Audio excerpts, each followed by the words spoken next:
इस प्रकार से प्रभु ने दीन बंधु सुदामा के दीन पलट दिए, उसकी किस्मत पलट दी। वो वैभव का यश भोगने लगा और यश भोगते भोगते वैकुंठ को प्राप्त हो गया। इस प्रकार से राजा परीक्षित को सुखदेव जी कहानी सुना रहे हैं कि हे सुखदेव, हे परीक्षित, इस प्रकार से दीन बंधु सुदामा की प्रभु ने रक्षा करी, इसीलिए वह दीन बंधु कहलाते हैं। जैसे ही राजा परीक्षित ने सुदामा का चरित्र सुना, सुदामा का चरित्र सुन करके राजा परीक्षित खुशी से झूम उठे और श्री कृष्ण की अनन्य भक्ति प्राप्त कर चुके और कहने लगे कि हे सुखदेव जी महाराज, आपने मुझे बड़ा परम पवित्र चरित्र सुनाया, जिसके सुनने से मेरा मन शांत हो गया, मेरा मन कृतार्थ हो गया, मैं असीम ये वैभव को पा गया।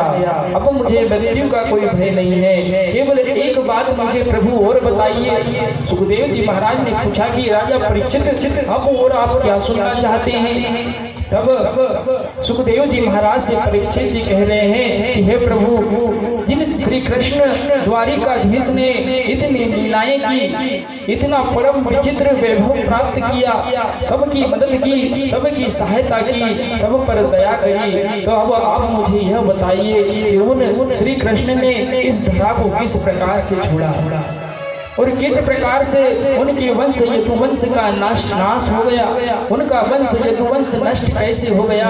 प्रभु यह बात मुझे बतलाइए, तो मेरा मन पूर्ण रूप से शांत हो जाएगा प्रभु। ऐसा सुखदेव जी महाराज से राजा परीक्षित ने प्रश्न किया। राजा परीक्षित जी कहने लगे, सुखदेव जी महाराज कहने लगे कि हे राजा परीक्षित, सुनिए, मैं अब वृत्तांत को आपको सुनाता हूँ। जिस प्रकार प्रभु ने इस धरा धाम को छोड़ा, जब से कलयुग का आरंभ हुआ, सुनिए, ठीक समय की बात है।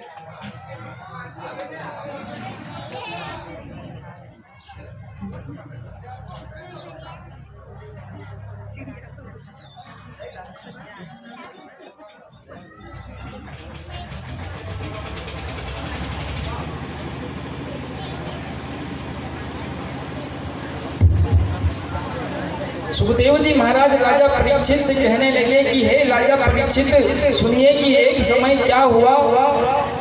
द्वारिकाधीश अपने राज्य को भोग रहे थे। एक बार की बात है, जब महाभारत का युद्ध चल रहा था। उस महाभारत के युद्ध के समय दुर्योधन बड़ा ही महारथी था, कौरवों की तरफ से युद्ध लड़ रहा था। उसकी माता गांधारी ने देखा कि मेरे पुत्र सारे मारे गए, अब एक केवल दुर्योधन ही बचा हुआ है, कहीं ये भी युद्ध में न हार जाए। अपने पुत्र को बचाने के लिए गांधारी ने अपने पुत्र दुर्योधन से कहा कि हे पुत्र, रात्रि में तुम मेरे पास उसी अवस्था में आना जिस प्रकार से एक नन्हा शिशु जन्म लेते समय होता है। आप अपने तन पर एक भी वस्त्र को धारण न करना और मेरे सामने आ जाना, तब मैं तुम्हें ऐसी शक्ति प्रदान करूंगी जिससे आपका शरीर वज्र का हो जाएगा, आपका शरीर लोहे का हो जाएगा। ऐसा दुर्योधन से गांधारी ने कहा। तब दुर्योधन ने कहा कि माता की जैसी इच्छा। तब रात्रि का समय था। दुर्योधन अपनी माता की आज्ञा अनुसार बिना कपड़ों के ही अपनी माता के पास शक्ति प्राप्त करने के लिए जाने लगे। जैसे ही जाने लगे, रास्ते में यदुनंदन भगवान श्री कृष्ण उनको मिल गए और श्री कृष्ण ने उनसे कहा कि हे दुर्योधन, इस नग्न अवस्था में तुम कहाँ चले जा रहे हो? ऐसी अवस्था में तुम कहाँ जा रहे हो? तभी दुर्योधन को बड़ी लज्जा आई और उसने कहा, मेरी माता मुझे कुछ शक्ति देना चाहती है, उनकी आज्ञा थी कि निर्वस्त्र ही मैं उनके पास पहुंचूं। तब श्री कृष्ण जी हंसने लगे, कहने लगे कि दुर्योधन, तुम्हें लज्जा नहीं आती? शिशु पुत्र जब शिशु रूप में होता है तब की बात तो कुछ और होती है, शिशु ना समझ होता है, लेकिन अब तो आप बड़े हो गए, आपको शर्म नहीं आती? अपनी माता के सामने ऐसे जाएंगे? तब दुर्योधन से प्रभु श्री कृष्ण ने कहा कि आप अपने तन को ढकिए, ये केले के पत्ते लपेट लीजिए और फिर अपनी माता के पास जाइए। तब दुर्योधन ने श्री कृष्ण की बात मान ली और अपने शरीर पर केले के पत्ते लपेट लिए और लपेट करके अपनी माता के सम्मुख पहुंच गया। और गांधारी ने सोचा कि मैंने जैसा कहा था उसी अवस्था में मेरे सामने मेरा पुत्र खड़ा है। उसने अपनी आंखों पर बंधी हुई पट्टी को खोला। जैसे ही खोला तो खोलने के बाद वह शक्ति उनके नेत्रों से दुर्योधन के शरीर की ओर पहुंची, लेकिन दुर्योधन कमर में केले के पत्ते लपेटा हुआ था। इसी कारण से कमर के ऊपर का शरीर उसका वज्र का हो गया। केले के पत्ते लपेटने के कारण कमर से नीचे का शरीर उसका वज्र का नहीं बन पाया। श्री कृष्ण ने ऐसी माया रची। तब वह गांधारी जान गई कि यह श्री कृष्ण बड़ा ही नटखट है, इसीलिए यह शरारत की है और मेरे पुत्र को पूरा शरीर वज्र का न होने दिया। तब वह श्री कृष्ण के पास पहुंची और गांधारी ने श्री कृष्ण को बड़ा बुरा भला कहा। श्री कृष्ण को गांधारी बड़ा बुरा भला कहने लगी और कहते कहते श्री कृष्ण को श्राप दे दिया। श्राप क्या दिया?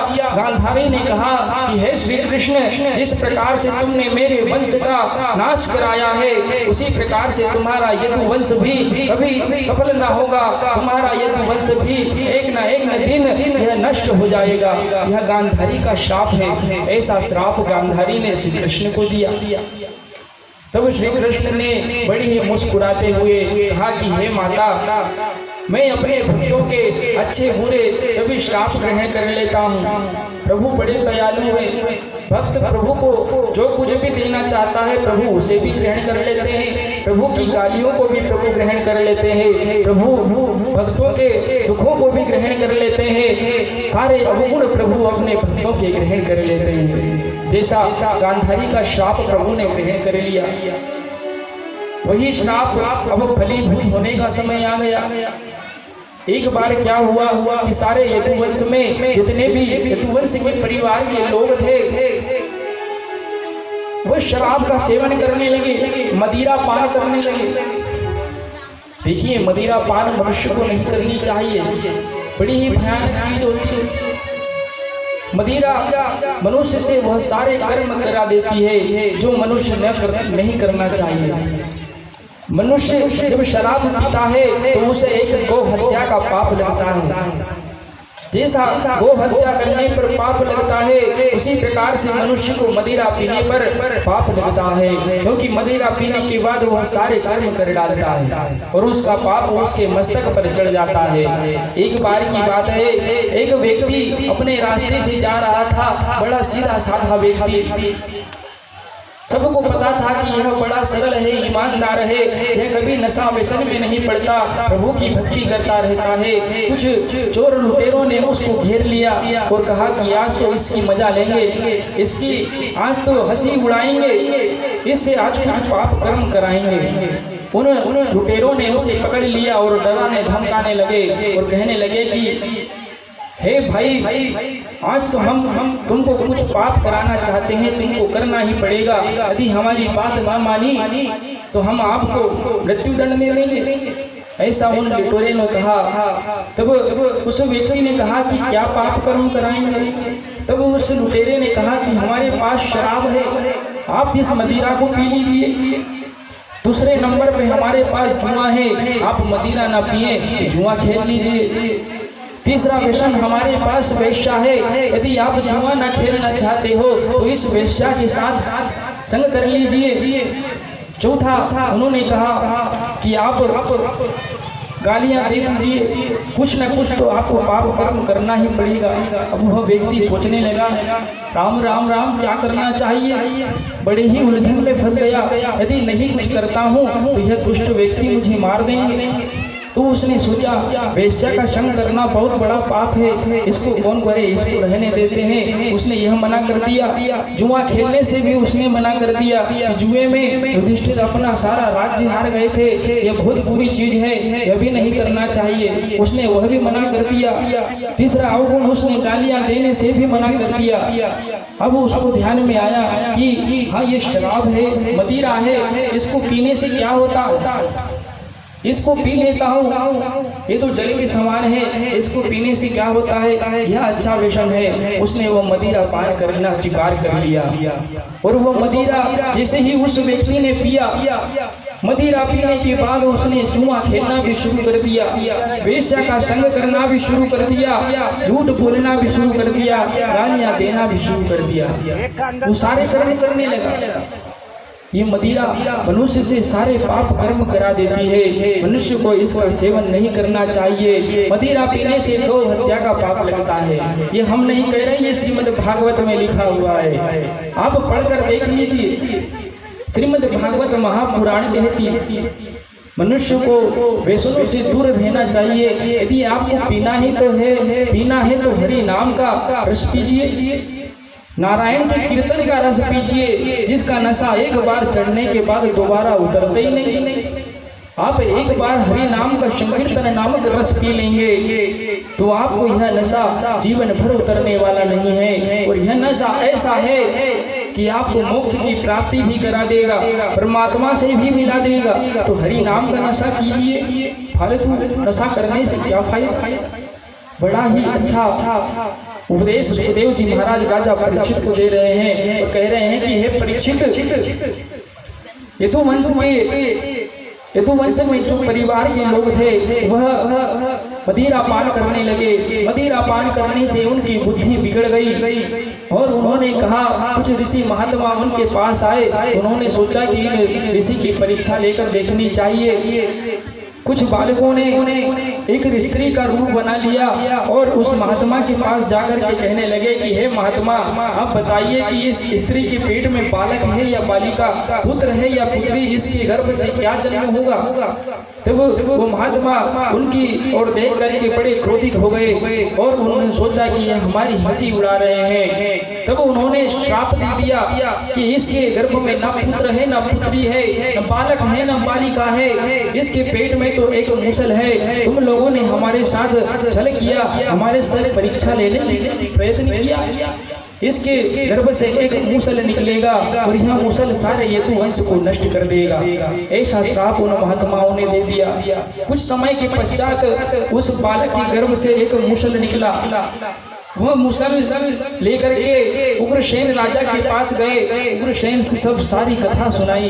उग्रसेन महाराज ने कहा कि आपने यह ठीक नहीं किया। उस मूसल को उग्रसेन राजा ने समुद्र में फेंकवा दिया। उस समुद्र से, उस मूसल से एक तलवार निकली।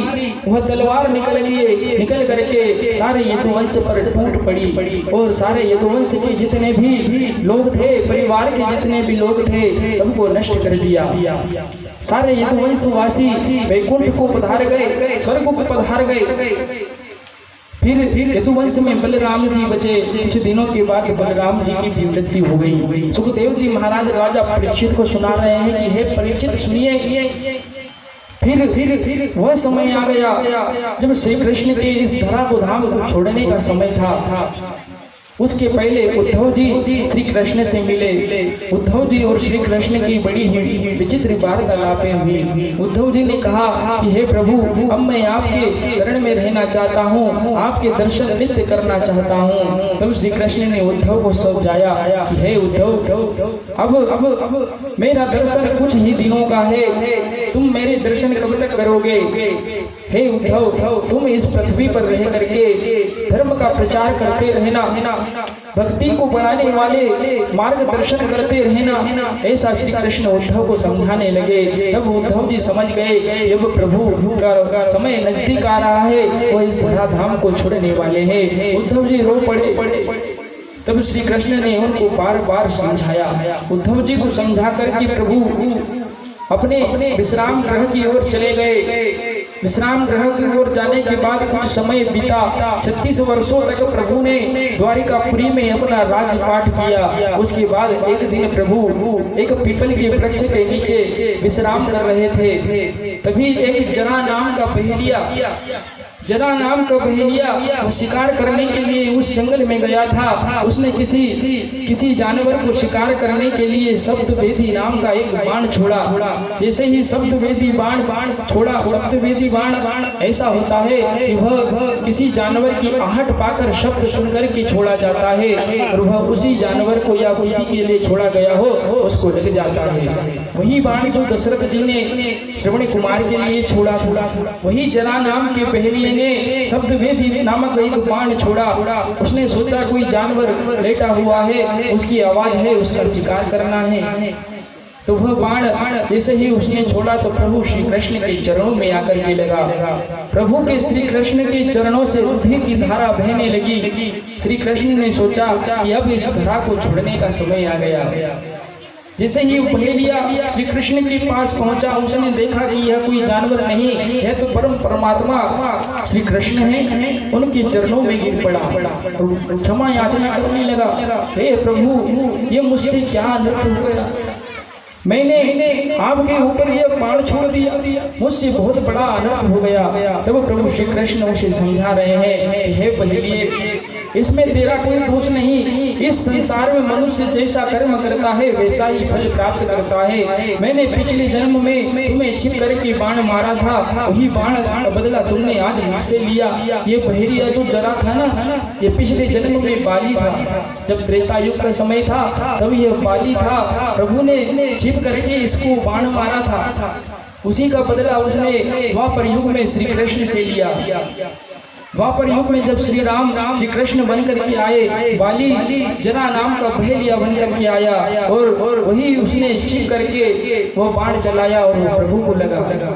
जब प्रभु को अपने कर्म का फल भोगना पड़ सकता है, वह भी किसी का ऋण नहीं रखना चाहते, तो हम मनुष्य की विषाद क्या, हम मनुष्य भी अपने कर्मों को भोगना ही पड़ता है।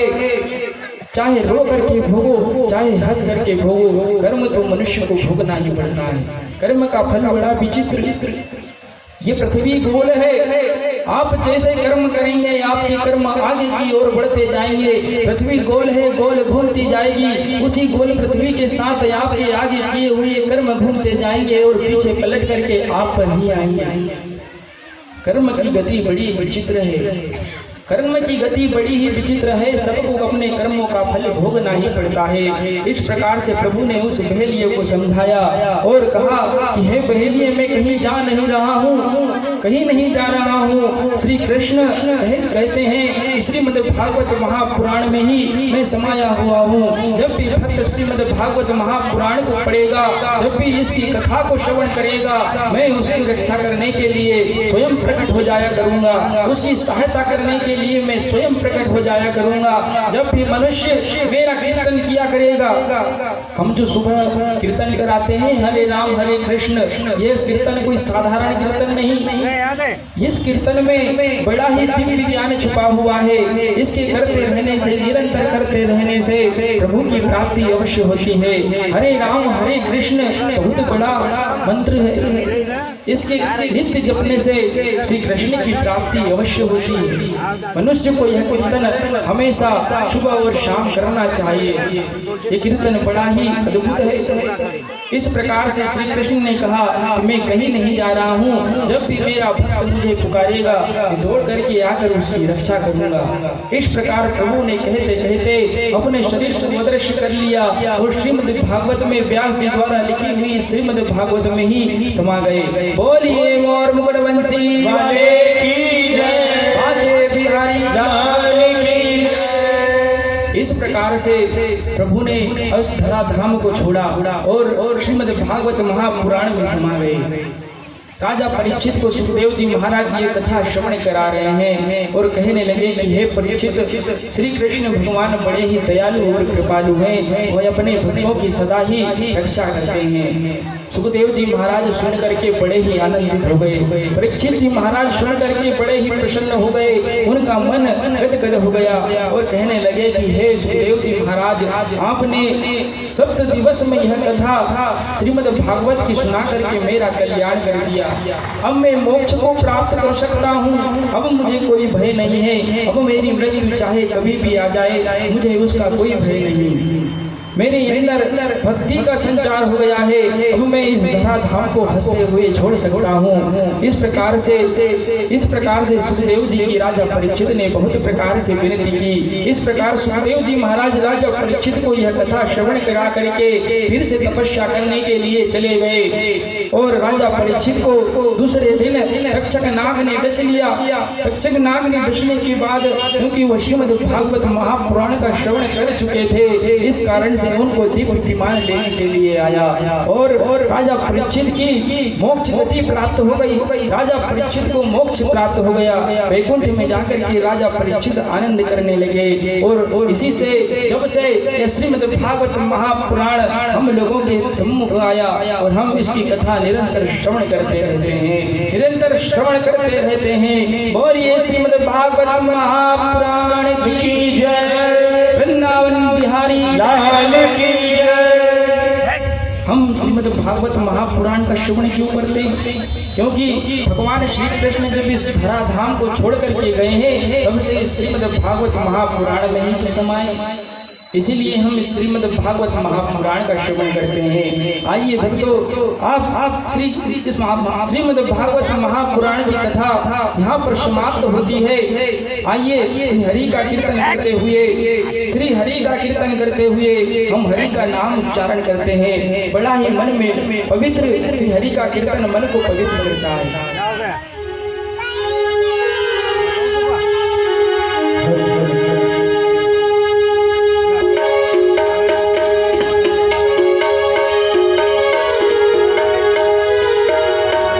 बोला